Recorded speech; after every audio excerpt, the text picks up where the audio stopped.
just a second. Here's the first one. That love in motion listens. You know, listens like two of you sitting at the table looking at each other eye to eye versus listens like your kid on the couch while they're playing the video game, right? You say something, they go, I got it. You come back an hour and they didn't get it. And they ask you, wait, did you say something? Yeah, I said something. And you missed it. This is not the kind of listening James is talking about. This one's real. The other one's not. This one is dialed in. The other one isn't. Look what he says in James chapter 1, verse 19. Step into it there. He says, my dear brothers and sisters, take note of this. That means pay close attention. Everyone should be quick to listen, slow to speak, and we're going to hang on that and because it deserves its own place. We're going to come back to that. Listen is the little word that James uses here in the Greek language. It's the word akuo, and it means to receive information about something. It's talking about more than just physiological hearing. There's another Bible word for that, the word akon. And that word means the simple hearing, the ear that allows you to pick up sound. That's not what he's talking about here. This listening thing James is talking about is about us slowing down and tuning in, not simply sitting there, biding our time, thinking about what we're going to say before they finish speaking. I'm guilty. You're guilty. We do that in conversation a lot. That's not what he's saying here. Quick to listen. Slow to speak.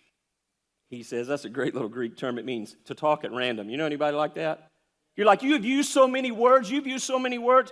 I don't even know what to say. I can't get a word in. In fact, you've said more now than the number of words I'm going to use all day. There's a study about that with men and women and the number, but we're not going to talk about that. You know anybody like that? Like you came to them so you could share your heart or your need, and yet they won't stuff a sock in it long enough for you to ever get a word in edgewise? And maybe you're on the phone with them and you think halfway through the conversation, but I called you. That's not how James is telling us to be. The old adage is true. People don't care how much we know till they know how much we care.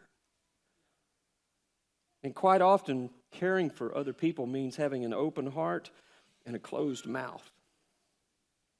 Maybe that's why the admonition in Romans 12:15, it says, rejoice with those who rejoice and weep with those who weep. How do we do that? How do we practice this listening kind of love that he's talking about? Maybe several ways. One is you can listen for their victories, and then you celebrate with them. You don't have to one-up them. Let it be about them in that conversation. Or you listen for their challenges, and you don't sit there and you think, man, it is bad news being you. But you offer to help carry the load. And you're listening and you're thinking, hey, I can stop by and run that errand for you.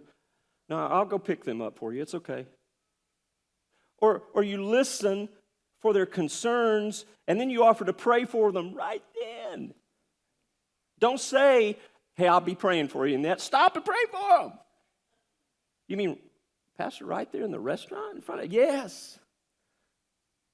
Out there in the parking lot? Yeah. Well, go inside because it's too hot to pray in the parking lot right now, but you get it. Unless y'all are talking about hell, then pray for them out in the parking lot. James learned this, and he learned it from his brother Jesus. Have you? Next principle for what this genuine, active love for Jesus looks like, this love in motion, is this. Number 2, that love in motion is considerate. And now we come to that and. Be quick to listen, slow to speak, and James 1:19. Finish the sentence. Slow to become, say the word. Oh.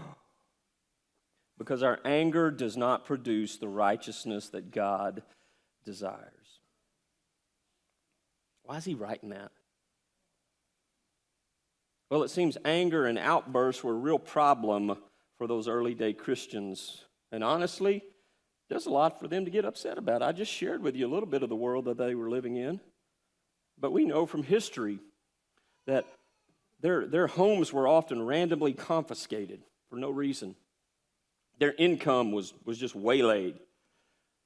They'd work all week, and then by the end of the week, they had to pay back everything that they made. Some of y'all are like, that's my life. And the justice system was totally skewed against them. And often their lives were randomly taken, or the people that they loved, their lives were randomly taken. And then here comes James with his presumptuous pen and paper, and he's telling them to be slow to get angry. Really? Yeah, really. And here's why. Because of the little phrase in the middle of this phrase, when he says, because anger does not produce righteousness.